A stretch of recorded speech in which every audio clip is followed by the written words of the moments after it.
क्या चैलेंजेस आप फेस कर रहे थे, आप क्या देखते थे एट लीडरशिप लेवल पर ये चैलेंजेस बड़े कॉमन है जो मैं फेस कर रहा था? Taking decisions is very important. Just being carried away with so many fears and things is the most important thing. एक दूर से देख के तो लोग बड़ा ग्लोरीफाई करते हैं कि फार्मा इंडस्ट्री की यार क्या लाइफ है नो। आपको क्या लगता है वो कौन सी ऐसी हार्श रियलिटीज़ हैं जिनके बारे में लोग बात नहीं कर रहे होते? In the entire world, Pakistan pharma industry is almost 1.1 trillion. But in PKR, but in terms of dollar, it is almost nothing for the entire world. Pakistan, there are more than 700 pharmaceutical companies. और customer ही decision maker होता है, customer is always right. Few of my colleagues used to share it. Yes, ये जो कह रहे हैं ना यार ठीक कह रहे हैं, because customer is a king and he is always right. ये हमारे यहाँ मेडिकल डोमेन के अंदर जो डॉक्टर्स हैं बहुत ज़्यादा अवेयरनेस पर काम नहीं कर रहे हैं। वो अपने क्लिनिक्स कर रहे हैं, अपने क्लाइंट्स को डील कर रहे हैं because the world has got digital. I think yes, you are absolutely right. This is the area where doctors need to improve. आपको क्या लगता है कौन सा ऐसा स्किल जो कि बहुत ज़्यादा मैटर करता है आपके करियर को एलिवेट करने में, जिसने आपको भी बहुत हेल्प किया? What skill you do see? Once I read 85% of your financial success is based on the way you communicate and negotiate. या very true. And unfortunately, 15% is just from your technical skills. Because not being a very technical or highly educated individual, I've always able to, or in fact worked on my those area where I can negotiate and communicate well.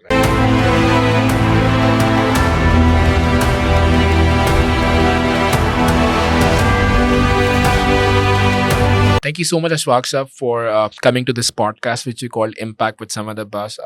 I recently worked with you on a corporate assignment and realise हुआ आपके साथ काम करके कि जो आपकी journey है pharmaceutical industry के अंदर और इस मेडिकल फील्ड के अंदर वो काफ़ी ही मैसिव है, स्टार्टिंग फ्रॉम स्क्रैच और जिस लेवल का बिलियंस ऑफ डॉलर्स का एक काइंड ऑफ पोर्टफोलियो है managing in.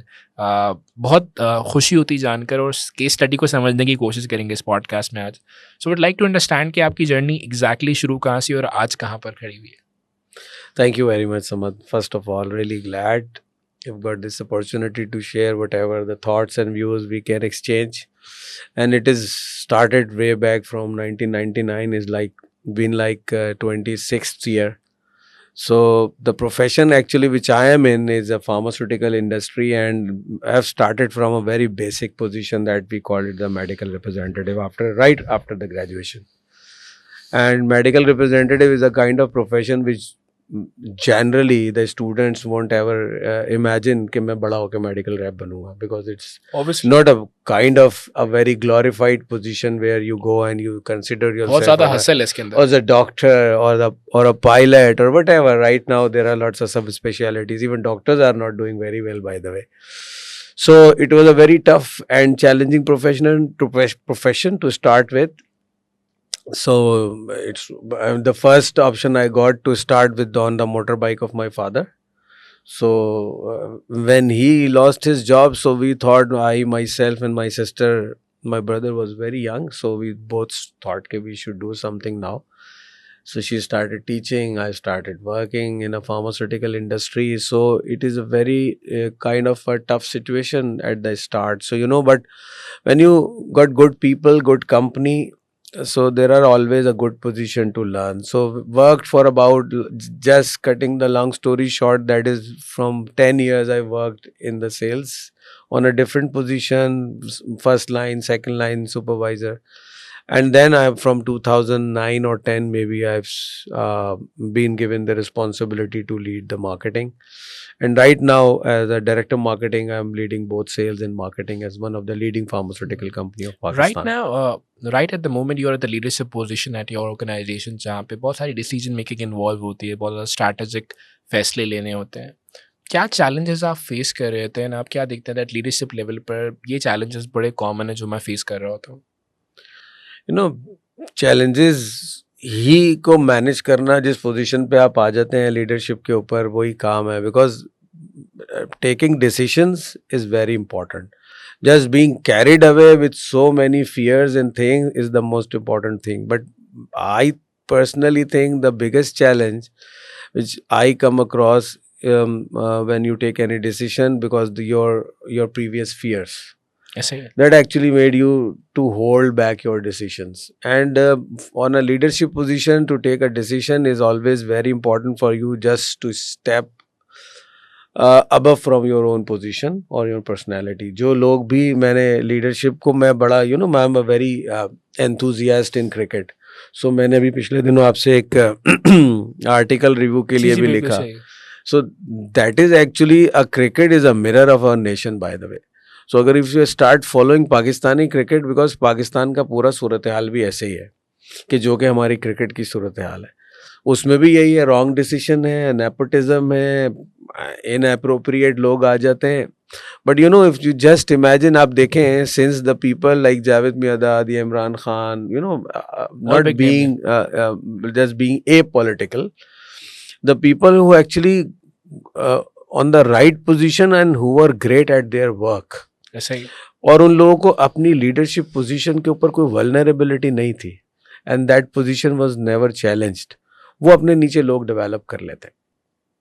And Right. this is the biggest challenge right now, unfortunately. Like Pakistan cricket, without taking any name, I don't want to, I'm just to establish my point on how this leadership works. तो वो लोग जो खुद अपनी position के साथ किसी जगह पर वल्नरेबल होते हैं, तो वो अपनी पोजीशन को बचाने के लिए ज़्यादा काम करते हैं रादर देन अपने नीचे के लोगों के डिसीजन ठीक करें या उन्हें डेवलप करके आगे. कल मैं देख रहा था John C Maxwell. He said just only one thing, just promote that person, just to know has he developed his own successor. That is the only thing where you can evaluate a person कि इसके अंदर आगे जाके कुछ आगे develop करने का बहुत पोटेंशियल है. तो if he is unable to develop his own successor, he might not be able to do good things for you in I the think future. the best part about you is that whenever you talk, so आपकी बात में ना substance बहुत दिखाई देता है, value बहुत दिखाई देता है. अभी जॉन मैक्सवेल की बात की जब आपने ऐड किया तो मैं भी उन्हें अक्सर पढ़ते रहता हूँ. उन्हें की मज़ेदार बात उन्हें कही कि अगर तुम्हें ज़िंदगी में कुछ भी चाहिए ना, it's all up. Yes. And to go up, you got to be intentional. Absolutely. सही ज़िंदगी में कुछ भी चाहिए, कोई चाहे वो एक करियर ग्रोथ है, प्रोफेशनल ग्रोथ है, it's all up there. आगे बात को अगर लेते चलें कि हर इंडस्ट्री की कुछ हार्श रियलिटीज़ होती हैं. Yes. हर इंडस्ट्री के अंदर कुछ ऐसी रियलिटीज़ होती हैं जो बहुत से लोगों को नहीं पता होता. फॉर एग्जांपल एक दूर से देख के तो लोग बड़ा ग्लोरीफाई करते हैं कि फार्मा इंडस्ट्री की यार क्या लाइफ है, सबसे ज़्यादा प्रॉफिट्स में इंडस्ट्री और बड़ी ज़बरदस्त लाइफ है, गाड़ी, घर, फैमिली, हर चीज़ बड़ी सिक्योर है. बट आपको क्या लगता है वो कौन सी ऐसी हार्श रियलिटीज़ हैं जिनके बारे में लोग बात नहीं कर रहे होते हैं? सबसे important, we should know that pharma industry is very tough from both perspective, as far as being an employee or on a management position, or the people who are actually running the industry. Pakistan में you started कि ये बड़ी हम $1 billion का business manage करते हैं, literally very few $1 billion of business, because in the entire world, Pakistan pharma industry is almost 1.1 trillion, but in PKR. But in terms of dollar, it is almost nothing for the entire world. But yes, it's a very good industry, very lucrative, and has got very good potential to grow. In Pakistan, there are more than 700 pharmaceutical companies. But what is so sad about it, Bangladesh हमारे partition के तकरीबन sort of 30 साल बाद हमसे अलग हो गया. And it's a very small country in comparison to Pakistan. Right now, they have 4 FDA approved plants. And Pakistan, almost, there is no plant which you can call it an FDA approved plant. So, there was never been a thinking कि इस industry को और किसी भी industry को इतना अच्छा prosper किया जाए और उसको आगे बढ़ाया जाए कि पाकिस्तान में कोई रिसर्च डेवलपमेंट भी हो, कुछ ऐसे स्टैंडर्ड्स भी हों जिसकी बुनियाद पे आप ग्लोबल भी हो जाए. Because it's a good industry, and जहाँ globally right now, certain Asia Pacific region and maybe some African countries जहाँ पाकिस्तान की exports होती हैं, मैं देखता नहीं हूँ export, but मेरे colleague बताते हैं कि पाकिस्तान की products की acceptance बहुत अच्छी है. So लेकिन हमारे पास वो systems और वो infrastructure और वो policies सरकार की तरफ से नहीं दी गई हैं जिसकी बुनियाद पे आपको इस industry के अंदर जो entrepreneur है वो ये सोच के उसके अंदर अपने ज़्यादा इन्वेस्टमेंट्स और फाइनेंशियल्स इन्वॉल्व करेगा तो वो आगे डिफरेंट हाई टेक जो कि आपको MHRA या US FDA अप्रूव्ड फैसिलिटी की रिक्वायरमेंट पूरी करेगा. क्योंकि स्टैंडर्ड्स मीट करना ये ऐसा नहीं है फार्मास्यूटिकल इंडस्ट्री के. मैं देख रहा था कल, मैं किसी से बात कर रहा था, कराची में इस वक्त सिर्फ 4 चीज़ें हो रही हैं. इफ़ यू सी कि कौन से बिजनेस प्रॉस्पर कर रहे हैं, यू आस्क के चैलेंजेस क्या, मैं बताता हूँ बिजनेस प्रॉस्पर क्या कर रहे हैं. The Elder daughter is a fond of drinking coffee. Rose, there is no another new coffee shop in Karachi. ऐसा ही है. Number two, people are playing paddle only. Like मुझे ऐसे. लगता है पैडल के अलावा और कुछ खेलने का दिल ही नहीं चाह रहा. अब तो आगे क्रिकेट प्लेयर निकलने बंद हो जाएंगे. ऐसा ही है. नंबर थ्री, रेस्टोरेंट्स कराची में. इसके अलावा आपके पास कोई और एंटरटेनमेंट नहीं है. एंड फाइनली मेरे इंटरेस्ट का subject aesthetic clinics. Oh, yeah. Because social media has actually transformed this segment of pharmaceutical, which is not comes under directly as a disease area, but it's a kind of a consumer thing जिसके अंदर बहुत गलत चीज़ें भी हो रही हैं. But you have been interacted with the Yeah, yeah. dermatologist recently as well. So वहाँ पर social media की वजह से there is a huge awareness amongst the people कि कैसे अपनी overall attire, अपनी aesthetic presence को कैसे बेहतर कर सकते हैं. People are now getting lot of procedures done. Very and true. different things. As far as challenges in pharmaceutical industry, huge competition and then image, which I was always, whenever I got the opportunity to express myself, it's a very bad image in Punjab right now. We have been hearing that the pharmaceutical people are not allowed to go into the institutions in the hospitals because they thought they are wasting doctors' time, and they are saying that they are bribing to the doctors. बड़ी आपने ज़बरदस्त एक बात की भी podcast में जब बात करें that हम a lot of times we think that customer is the king. और कस्टमर ही डिसीजन मेकर होता है. Customer is always right and you have a very nice counter about it. I don't agree. In fact, I've initiated this theory for a very long time because whenever you interacted with the customer, few of my colleagues used to share it. Yes, ये जो कह रहे हैं ना यहाँ ठीक कह रहे हैं, because customer is a king and he is always right. I tend to say no. I want to challenge it. First of all, you need to challenge lots of things. myths को जब तक challenge नहीं किया जाएगा दुनिया में कभी तब्दीली नहीं आई. So, but yes, I call it no. Customer is not he. Actually, customer kind of maybe he can be he or she can be she as well. So, customer is a queen. She may be right, may be wrong, but she is precious. So, handle with care, fragile. So when you take this analogy into your mind, so whenever you are interacted with your customer, you have to understand that not every request, not every advice, not every requirement is mandatory or obligatory to you to make sure that you are going to fulfill that. Since this is you and your criteria. When I am working in the pharmaceutical industry from a junior position to kind of a senior position, I always believe on four major basic things. Number one, whenever you come across with a doctor, make sure that I used to say it and I used to advise to my team. Number one, the product should be prescribed where it is indicated. Very nice. Number two, the quality of the product should be on the top. Number three, the affordability of the product should be comparable with the best companies in Pakistan. And finally, that the product should be available across Pakistan. आप देखें there are lots of companies, उनकी कुछ products किसी एक certain doctor के nearby chemist पे ही available होता है. और आप थोड़ा सा बाहर दूसरी तरफ जाना शुरू हो जाएं आपको वहाँ नहीं मिलते हैं. So these are the very basic indicators where you got to know कि इस किस्म की कोई चीज़ यहाँ पर है. Yes, there are companies, there are earning good amount of profitability and you need to put that amount and give it back to the society as well. So good companies like us, maybe lots of others, because among 700 companies, almost 20 companies holds the 70% of the pharmaceutical business. Yes, sir. So those companies are very much into it. मैं आपको एक interesting बात बताता हूँ. एक concept आता है कि पाकिस्तान में दवाएं बहुत महंगी हैं, बल्कि इसको सियासी वो भी दिया जाता है रंग कि सरकार ने जो है वो दवाओं की कीमतें और बढ़ा दी हैं. ऐसे ही आप अपने पूरे रीजन में सबसे कम प्राइस में दवाएं बेचते हैं, if you consider the entire region. चले number 2, it's very interesting analogy मैं आपको देता हूँ, थोड़ा सा ह्यूमरस भी आपको होना चाहिए. आप पठान साहब के होटल पे जाके चाय पीते हैं, कितने का कप है? 100 रुपए का, 80 रुपए का. अच्छा, उसमें कट भी मिलता है, आधा कप भी मिल जाता है, 40-50 रुपए का. और वो आप चाय पीने के बाद क्या करते हैं? पराठा खाते हैं, कप वापस दे देते हैं.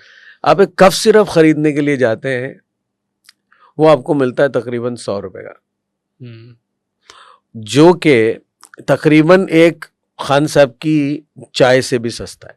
खान साहब तो कप वापस ले लेते हैं, वो आप तो आपको ये तो बोतल भी आप अपने साथ ही लेके चले जाते हैं, ग्लास की बॉटल होती है ऐसे ही। Generally.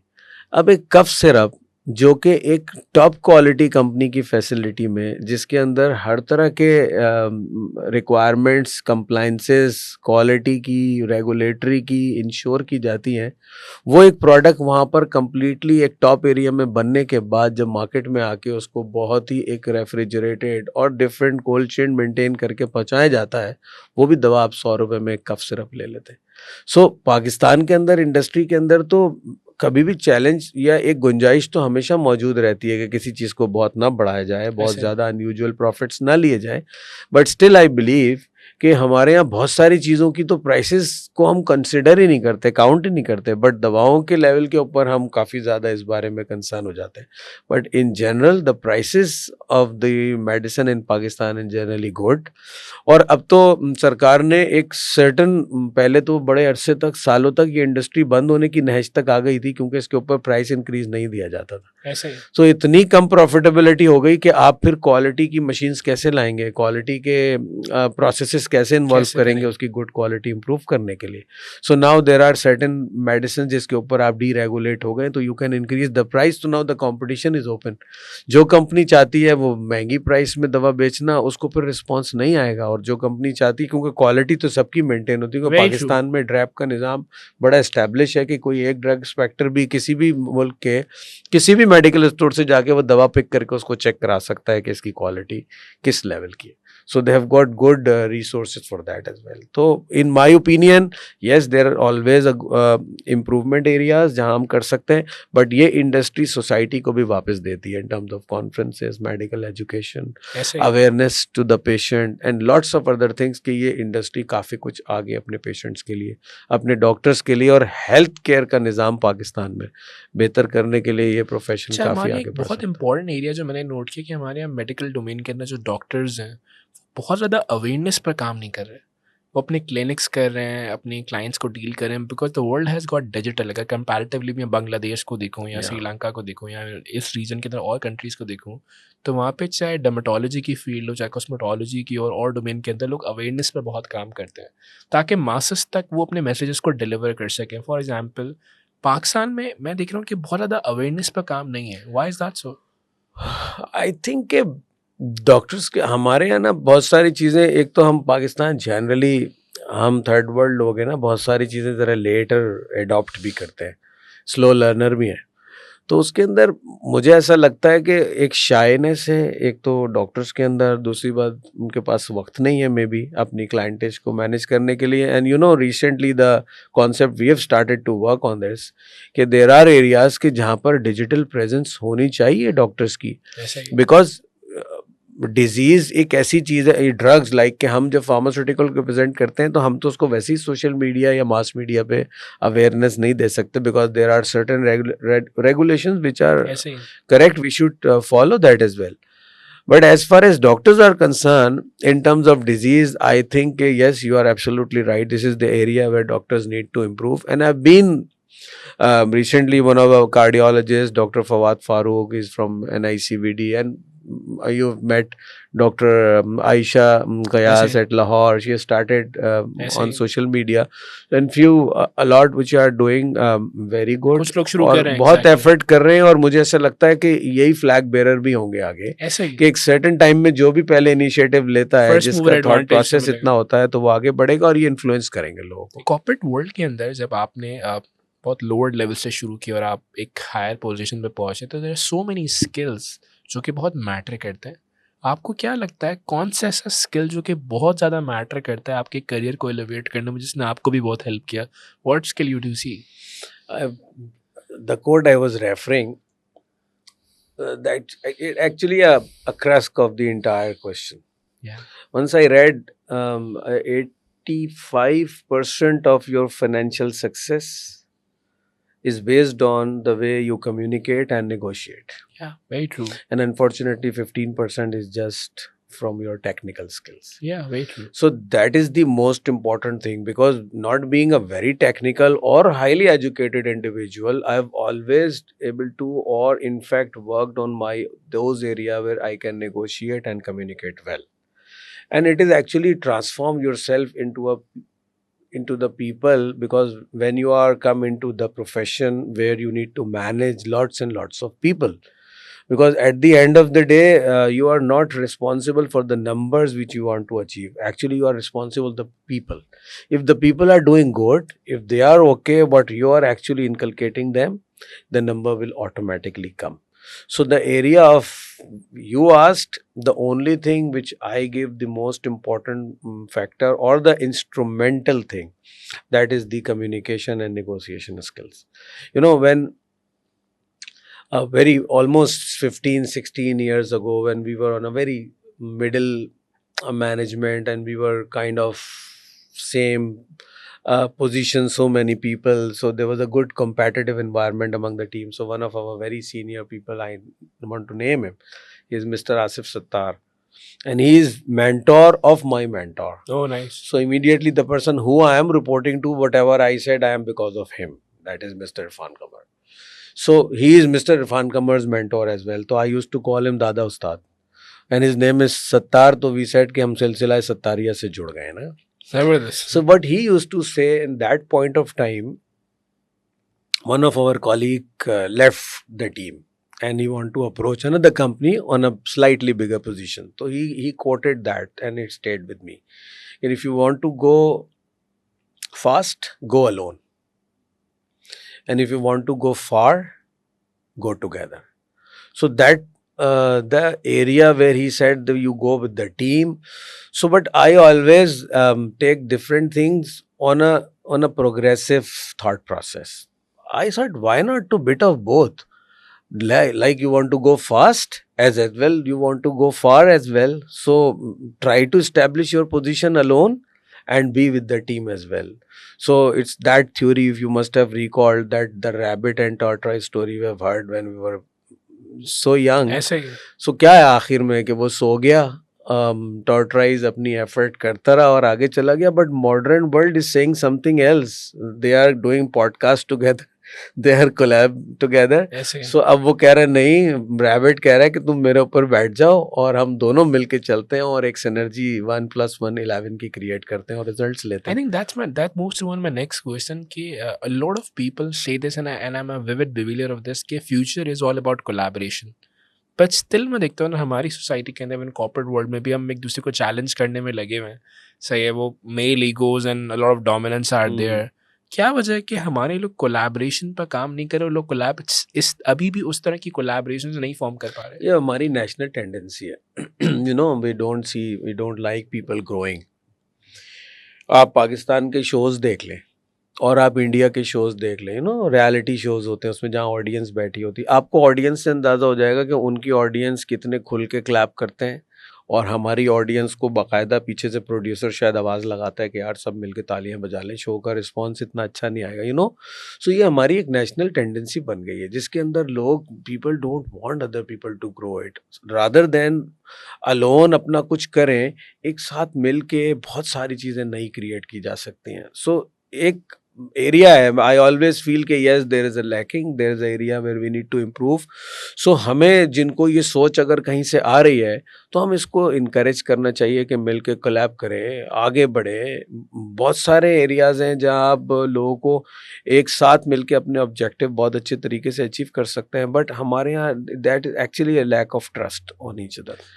I love this book and when you मतलब आपने शायद ये किताब पढ़ी नहीं पढ़ी, बट मुझे किताब बहुत पसंद है साइमन सेनेक की, लीडर्स ईट लास्ट. जहाँ पर साइमन सेनेक ने बहुत एम्फसाइज किया था the job of a leader was like a parent, कि वो रिस्पॉन्सिबिलिटी को ले, वो समझाए, वो लीडरशिप को अडाप्ट करे, वो चेंज को पहले खुद अडाप्ट करे और फिर दूसरों को दिखाए ताकि लोगों को समझ आए कैसे करना है. क्या वजह है कि हमारे यहाँ आज के एरा के अंदर लीडरशिप बहुत ज़्यादा एम्पैथिक नहीं है? मैं देख रहा हूँ बहुत ज़्यादा हमारे यहाँ हार्ड हिटिंग चीज़ें शेयर की जा रही होती है और वो एम्पैथी काफ़ी मिसिंग है. आपको क्या दिखाई देता है? बिल्कुल ऐसे ही, बिकॉज लीडरशिप की हमारे पास एक्चुअली अनफॉर्चुनेटली पाकिस्तान के अंदर लीडर्स कितने लोग हैं जो वो आर्टिकुलेट कर रहे हैं ठीक तरीके से, जो एम्पैथी होती है. हमारे यहाँ तो आप ये देख लें, हम बात करते हैं, मैं तो चलें एक प्रोफेशनल हूँ, आप भी एक कंसल्टेंट काम करते हैं, कितने 2-3 मोटिवेशनल स्पीकर्स हैं जो कुछ बात करते हैं, थोड़े दिन में उन पे मीम बन जाती है। Yes, सो यू नो हम इतने ज़्यादा एब्जॉर्ब नहीं करते। सिमिलरली जो लीडरशिप पोजीशन है, जो काबिल लोग हैं वो आगे आना नहीं चाहते हैं, वो अपने आप को एक्सप्रेस नहीं करना चाहते। और जो लोग इस वक्त अनफॉर्चुनेटली, जहाँ से लीडरशिप एक्चुअली आपकी ट्रांसफॉर्म होती है, जो कि सॉर्ट ऑफ स्टैंडर्ड है कि जिसको देख के नर्सरीज के अंदर लीडर्स डेवलप होते हैं, वो आपका पॉलिटिकल सिनेरियो है। अगर वही इतना हॉस्टाइल होगा, अगर वहीं एम्पैथी एग्जिस्ट नहीं करती होगी, आप दूसरे को टॉलरेट करने के लिए तैयार ही नहीं है, सो डेफिनेटली ये लैकिंग तो आपको बिल्कुल नज़र आएगी। very important thing which I noticed, recent pattern मैंने रिसेंटली एक पैटर्न अंडरस्टैंड किया है हमारे मेडिकल फील्ड में डॉक्टर्स के साथ काम करके भी, कि बहुत सारे लोग एक्सीडेंटल माइंडसेट रखते हैं। वो ये समझ रहे हैं कि कोई दूसरा आके हमारे लिए कर दे, कोई फार्मास्यूटिकल हमारे लिए आके कोई कोर्स करा दे, कोई चीज़ कर दे। ये जो एक पर्सनल इन्वेस्टमेंट का फोर्ट है, यानी अपनी इंटेलेक्चुअल प्रॉपर्टी पे इन्वेस्ट करना, अपनी डेवलपमेंट पे इन्वेस्टमेंट करना, ये हमारे यहाँ काफ़ी कम देखा जाता है। आप इसको कैसे एनालाइज करेंगे? हाँ, but because and most importantly ये जो इंटेलेक्चुअल कैपेबिलिटी है ना, इसको इन्हांस करने का तो एक्चुअली कॉन्सेप्ट ही इस्टेब्लिश नहीं करता ना। हम ये कहते हैं कि अच्छा इसके ऊपर भी पैसे खर्च करने चाहिए, क्योंकि हमने तो अपनी मेडिकल एजुकेशन पे या बिजनेस एजुकेशन पे या वट एवर जिस भी एरिया में आप काम कर रहे हैं उसके ऊपर इतनी इन्वेस्टमेंट। फॉर एग्जांपल मैं हूँ, मेरे बच्चे अब ओ लेवल्स में या ए लेवल्स में जा रहे हैं, तो मैं कभी इस बात के ऊपर रियलाइज़ ही नहीं कर रहा हूँ और मैं देख ही नहीं रहा हूँ कि मुझे उनकी इंटेलेक्चुअल कैपेबिलिटी इन्हांस करने के ऊपर भी कुछ इन्वेस्टमेंट करने की ज़रूरत है। तो बिकॉज़ कि वो बच्चों में ये चीज़ ऐसी कोई इनकलकेट की नहीं जा रही है, तो जो एडल्ट हैं, जो अब वो जो कुछ अचीव करके जो कुछ बन गए हैं, they don't believe in that. वो ये कहते हैं कि हमें इंतज़ार करना चाहिए, कुछ ना कुछ हमें रैंडम कहीं से मिल जाए। अगर वो किसी पोजीशन पे हैं तो वो एक्सपेक्ट कि वो इंस्टीट्यूशन उनके लिए कुछ कर दे। वो किसी प्रोफेशन में है तो समझते हैं कि कोई उनको कोई कोलैब करके कोई आइडिया इनपुट हो जाए। बट इनिशिएटिव का जो actually this is how it comes कि आपके पास इनिशिएटिव नहीं है।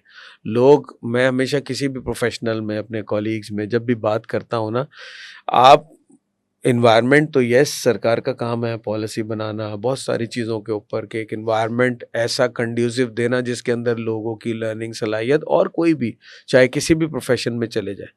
आई was just referring one of my barber, he is a very fond of cricket and I am too, तो हम use to discuss cricket a lot. तो मैंने कहा आजकल हर आदमी ये कह रहा है बाबर आजम के साथ ज्यादती कर दी है, उसको ओपनर खिलाना चाहिए, उसको वन डाउन नहीं दिया। मैं ये कहता हूँ ठीक है, all good, but what actually Babar is doing himself अपने लिए ना, उसको भी तो अपने लिए कुछ ना कुछ करना चाहिए ना। ऐसे मैं तो सबसे ज्यादा एक्चुअली द पर्सन जो आपके बारे में सबसे ज्यादा फिक्रमंद होना चाहिए, वो कौन होना चाहिए? आप खुद होने चाहिए। So you need to be honest your self. मैं कहता हूँ दुनिया से जितने सच बोले या ना बोले, सबसे ज्यादा इंसान को सच्चा अपने आप से होना चाहिए।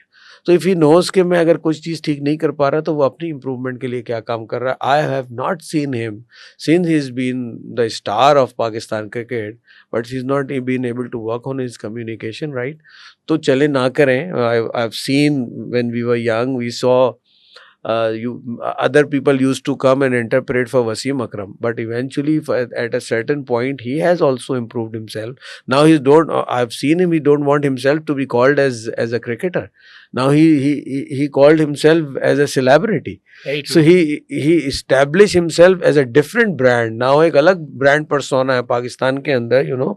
मैं समझता हूँ कि इस वक्त 3-4 जो टॉप लोग हैं जो किसी भी ब्रांड के लिए as a brand ambassador nominate होते हैं, is one of them. He establish himself on different level. You already mention this के पाकिस्तान के अंदर 3 बिजनेसेस बहुत ग्रो कर रहे हैं, जस्ट लाइक Yeah. आपने कहा पैडल बहुत ग्रो कर रहा है, Yes. कॉफी शॉप्स बहुत खुल रहे हैं, Yes. एस्थेटिक क्लिनिक्स बहुत खुल रहे हैं, Yes. Just because of digital phenomenon. लोग Absolutely. डिजिटल देख देख कर अपनी ट्रांसफॉर्मेशन पे काम करना चाहते हैं।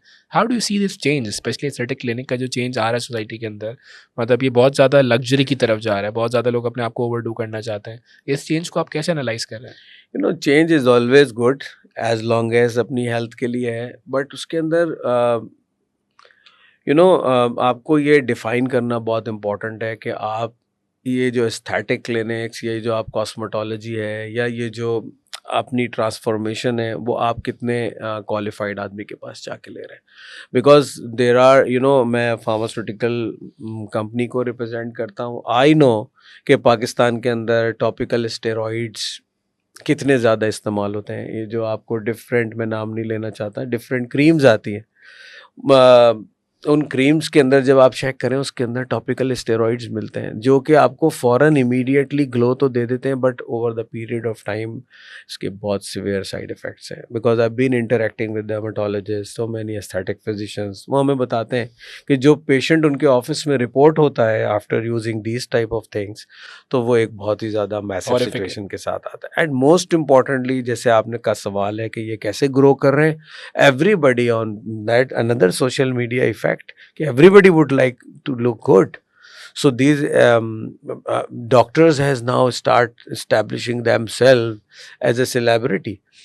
They have become a brand ambassador of their own clinic. So now they are influencing their patient and reaching out from via social media to establish and sharing their content कि आप कैसे और बेहतर हो सकते हैं। अवेयरनेस बढ़ती चली जा रही है। सो जितनी ज़्यादा माशरे में अवेयरनेस बढ़ती जाएगी regarding this cosmetical products, aesthetic procedures, तो डेफिनेटली लोगों के अंदर एक सर्टन लेवल की अवेयरनेस आती है, and that actually goes with that, and it is actually transforming people. That is very good, but the caution is that they should go to a qualified doctor. That is most important. Sales और marketing के अंदर हमारे जो usually pharmaceutical के अंदर जो sales raps होते हैं जो अपने बिजनेस डेवलपमेंट के लिए डॉक्टर्स के साथ और डिफरेंट एरियाज में जब सेल्स के लिए जा रहे होते हैं, आपको क्या लगता है सबसे बड़ी गलती वो ये कर रहे हैं? They don't know their customer. They usually missed the ethics, because jab from at the start of our talk I'm just mentioning that we should know why we are going to a doctor, to inculcate, to transform, to share the best available knowledge which we have about the product, because disease is more related to a doctor, but the product information is with the representative. And right now, actually what we feel, the quality of the representative is going down. Why? Because जब we started, और may be मुझसे भी पहले मेरे जो seniors हैं उन्होंने start किया था, तो उस वक्त पाकिस्तान में 20-30-40 कंपनियां होती थी, सारे मल्टीनेशनल होते थे, बहुत ज़्यादा लोगों को ट्रेन करने पे वक्त लगाते थे। अब पाकिस्तान में मोर देन 700 कंपनीज हैं, और ये तो रजिस्टर्ड है, और रजिस्टर्ड इसके अलावा कितनी होगी, तो जो मिला है पकड़ लिया और उसको आगे लगा दिया इस काम के लिए कि जाके आपने बस डॉक्टर को ये बताना है कि ये प्रोडक्ट अवेलेबल है और इतने की है और इसकी सेल्स करनी है आपने। This is the area where as myself, our company, and lots of all the other companies needs to step in. That is more important कि उनकी ट्रेनिंग ठीक हो, उनको मैसेज ठीक जाए, ये आपकी इंडस्ट्री का भी इम्प्रेशन और साथ साथ हेल्थ केयर कम्युनिटी का भी इम्प्रेशन बहुत बेहतर कर रहे हैं। तो ये गलती, वो सबसे इम्पॉर्टेंट गलती ये कर रहे हैं कि वो इम्प्रूव नहीं कर रहे, अपने ऊपर काम नहीं कर रहे, अपनी नॉलेज ज़्यादा गेन नहीं कर रहे। मैंने एक और बहुत बड़ा पैटर्न नोट किया कि हमारे फार्मास्यूटिकल इंडस्ट्री के अंदर सेल्स की ट्रेनिंग पर बहुत ज़्यादा फोकस होता है, बिकॉज बिजनेस ड्राइव हो रहा है सेल्स से, और सेल्स पे फोकस हो रहा है, but on the other end their personality enhancement, their wellbeing, even their on communication basically, या अगर उनकी बिहेवियर ट्रांसफॉर्मेशन की बात की जाए तो उस पर बहुत ज़्यादा काम नहीं है। उसकी वजह बहुत वाज़ेह है कि हम सेल्स फोकस बहुत ज़्यादा है, हम ROI को बहुत ज़्यादा फोकस कर रहे थे, बट हम इंसान को इंसान नहीं समझ रहे। इसे आप कैसे एनालाइज करेंगे? ये बिल्कुल that's the exactly thing, exact what I was just mentioning, because it is not the only responsibility of that individual या representative जो वहाँ गलती कर रहा है. There are different layers in the pharmaceutical industry. I give all my whatever growth I've achieved in the entire 26 years to the person whom actually I reported to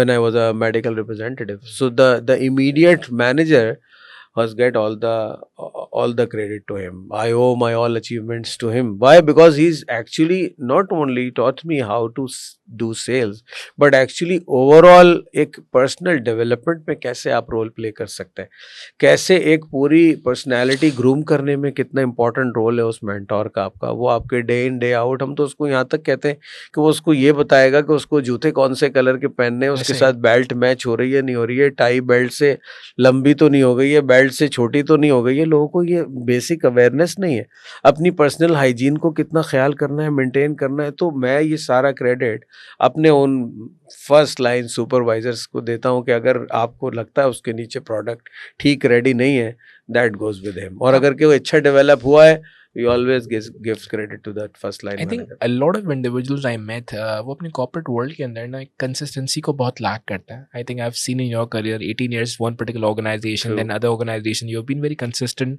in your growth, and especially when it comes to organization you work with.